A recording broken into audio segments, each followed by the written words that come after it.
बहुत बहुत धन्यवाद आदरणीय संचालक महोदय जी का।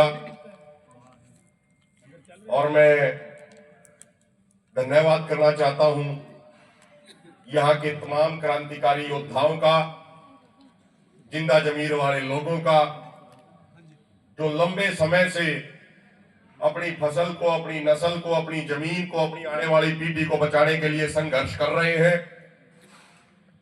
समय का बड़ा अभाव है, आगे भी कार्यक्रमों में जाना है और इस बात की संतुष्टि और खुशी भी है कि हमारे नौजवान साथी भाई बलप्रीत सिंह जैसे नौजवान,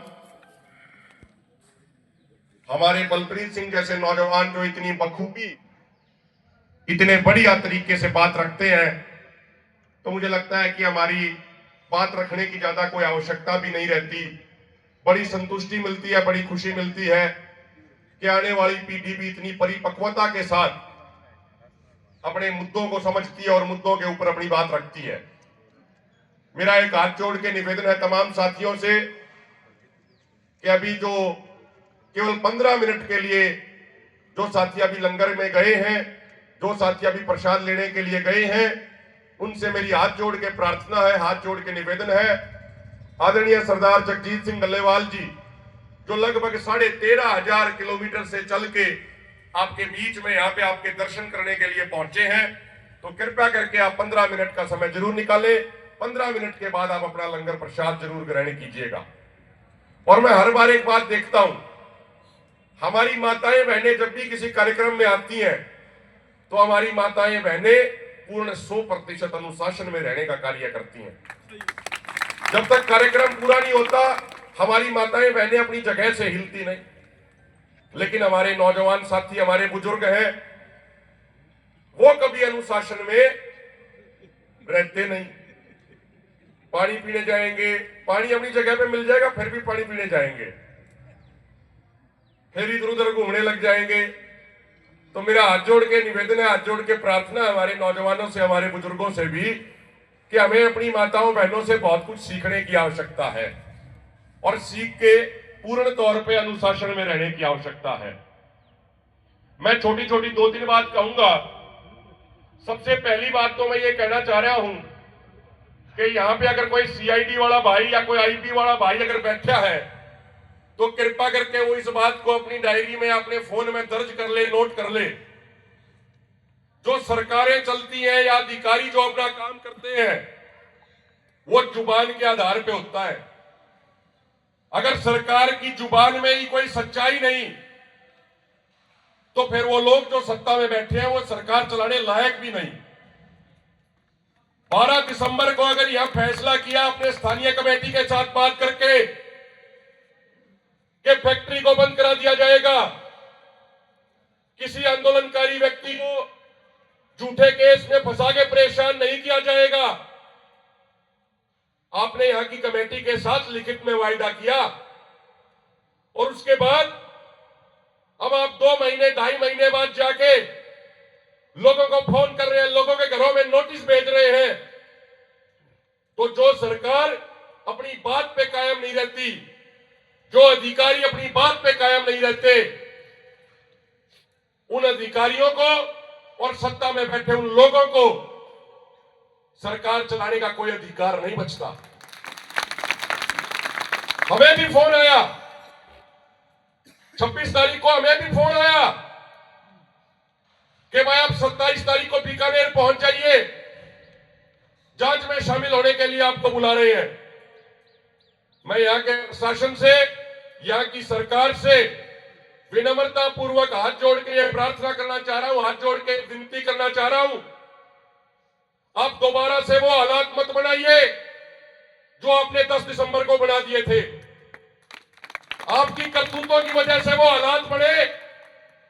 या 16 महीने से शांतिपूर्ण आंदोलन चल रहा था, लेकिन आपने लोगों को आधी रात में घर से गिरफ्तार करके वो हालात बनाए। मेरी प्रार्थना है आपसे कि अपनी जुबान पे खड़े रहिए। जो वादा आपने यहां की कमेटी के साथ किया है उस वायदे को निभाने का कार्य कीजिए। यह मेरी आपसे विनम्रता पूर्वक हाथ जोड़ के प्रार्थना है। और अगर फिर भी पूछताछ करने का ज्यादा शौक है, अगर फिर भी जांच करने का ज्यादा शौक है, तो हम टोटल मिला के 450 लोगों के नाम आपने झूठे मुकदमे में दर्ज कर रखे हैं।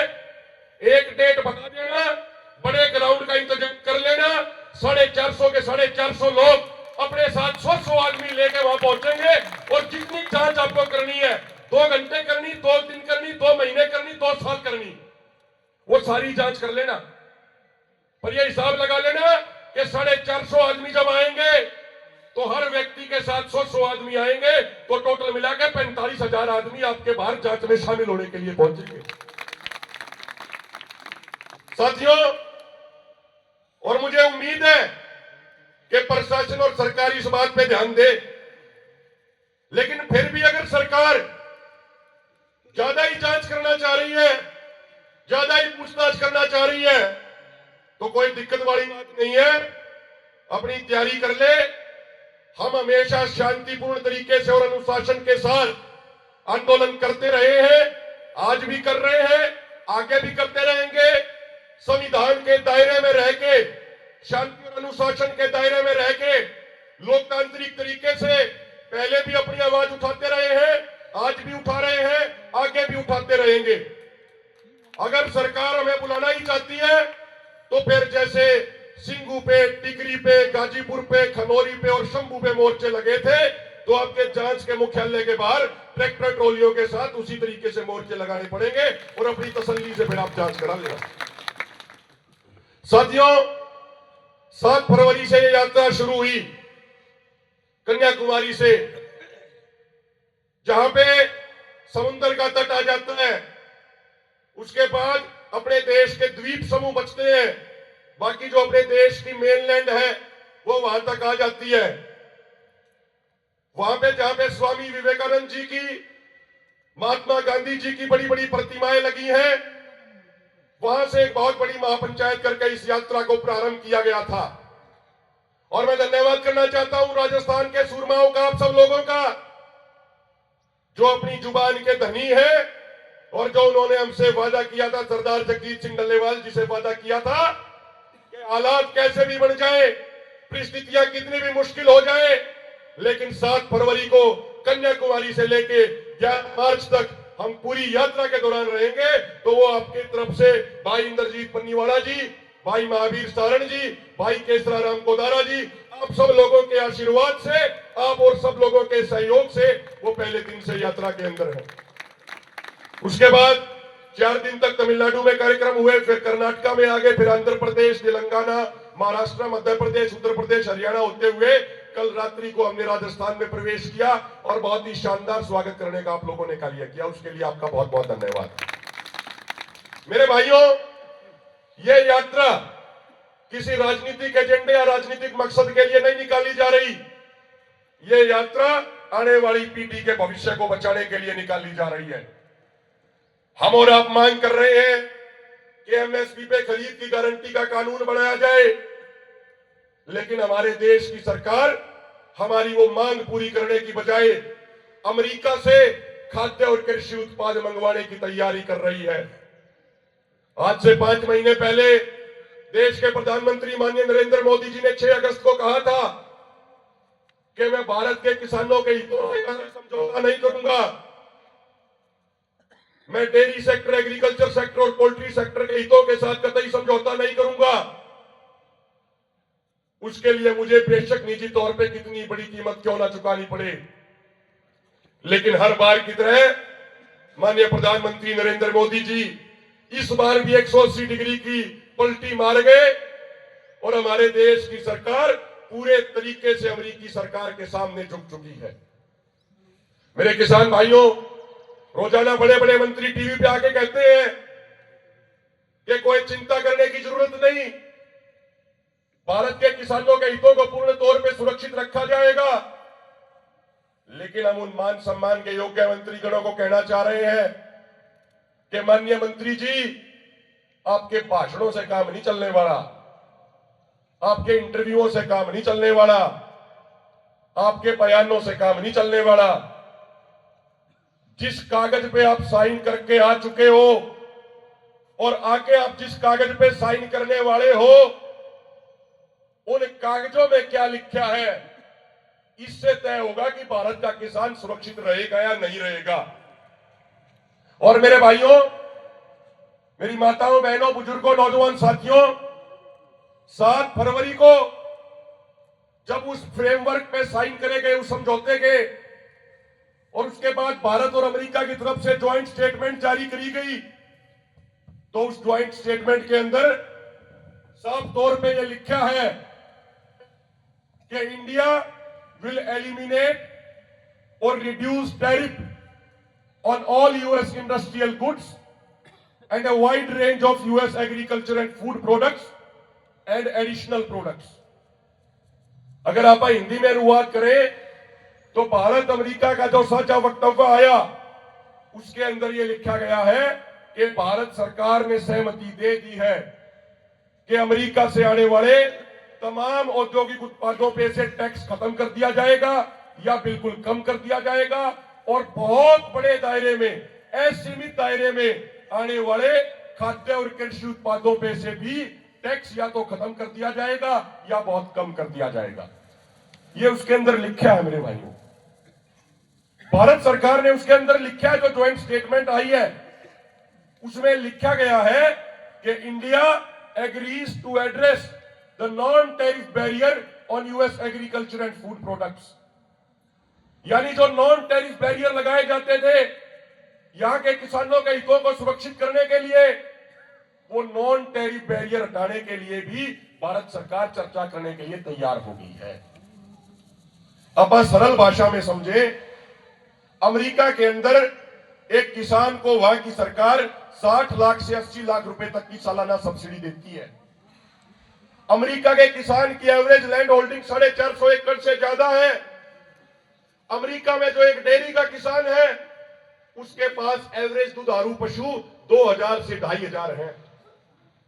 अकेले अगर साल दिसंबर 2025 की बात करी जाए तो साल 2025 के दिसंबर महीने में अमेरिका के राष्ट्रपति ने फार्मर्स ब्रिज असिस्टेंस प्रोग्राम के तहत फसलों के नुकसान की भरपाई के लिए अपने देश के किसानों को 12 बिलियन यूएस डॉलर यानी लगभग 1 लाख करोड़ रुपए डायरेक्ट कैश में मदद दे दी। और हमारे यहां पे अगर परोक्ष अपरोक्ष तौर पे मिला लिया जाए तो एक किसान को साल में मात्र 14,000 रुपए की सब्सिडी मिलती है। हमारे यहां पे जो एवरेज लैंड होल्डिंग है वो मात्र 2.25 से 2.5 एकड़ है। हमारे यहां पे जो डेयरी के किसान हैं उनके पास एवरेज दुधारू पशु 2 या 3 है। तो एक तरफ वो अमेरिका का किसान बैठा है जिसकी आमदनी सब्सिडी से हो गई, जिसको 60 लाख से 80 लाख रुपए तक की सब्सिडी मिल गई, और दूसरी तरफ भारत का वो किसान बैठा है जिसको साल में मात्र 14,000 रुपए की सब्सिडी मिलती है। तो आप खुद बताइए, क्या हमारे किसान अमेरिका के किसानों का मुकाबला कर पाएंगे? हाथ खड़े करके बताओ भाई एक बार। वहां के किसान की आमदनी तो सब्सिडी से हो गई, उसको इस बात से कोई फर्क नहीं पड़ता उसकी फसल कितने में बिकी कितने में नहीं बिकी। तो बहुत थोड़े थोड़े दामों पे, बहुत कम दामों पे अपनी फसल अपनी सरकार को या अपने देश की कंपनियों को दे देते हैं। उसके बाद 50 रुपया प्रति क्विंटल का किराया लगा के 50 रुपए की बचत जोड़ के 2,1800, 1,900, 2,100 रुपया प्रति क्विंटल में अपनी फसल वो यहां बेचने को तैयार बैठे हैं। मेरे किसान भाइयों, सोच के देखिए, अगर मैं उदाहरण गेहूं का लूं, अगर अमेरिका से 1,800, 1,900, 2,000 रुपया प्रति क्विंटल के अनुसार गेहूं आ गया तो हमारे यहां पे जिस गेहूं का एमएसपी 2,500, 2,600 रुपया प्रति क्विंटल है, तो क्या कोई हमारा और आपका गेहूं 2,500, 2,600 रुपया प्रति क्विंटल के अनुसार खरीदेगा क्या? भाई सारे हाथ खड़े करके बताओ, नहीं खरीदेगा ना।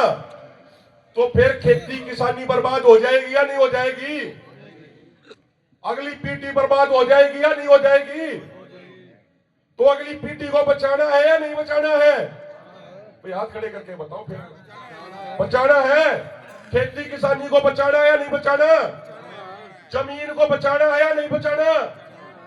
तो फिर बचाना है ना, तो जिस तरीके से 10 दिसंबर को इतनी बड़ी संख्या में घरों से निकले थे ना, तो उसी तरीके से उतनी ही संख्या में, उससे भी ज्यादा संख्या में अपने घरों से निकल के 19 मार्च को दिल्ली के रामलीला ग्राउंड में पहुंचने का कार्य करो। और जो एक दिन की हमारी महापंचायत होने जा रही है, उस दिन अगर हम लाखों की संख्या में वहां पहुंच गए, तो भारत सरकार के हुक्मरानों को साफ तौर पे यह संदेश जाएगा कि भारत के किसानों के हितों का फैसला अमेरिका में बैठ के नहीं होगा। भारत के किसानों के भविष्य का फैसला भारत का एक किसान का, मेरा मेहनत का वर्ग भारत में बैठ के करेगा। तो मेरे भाइयों, समय का अभाव है। जब आप जैसे जागरूक नौजवान ऊर्जावान साथी मिलते हैं तो मन करता है कि 2-2 3-3 घंटे बोले जाए, लेकिन आज त्योहार भी है।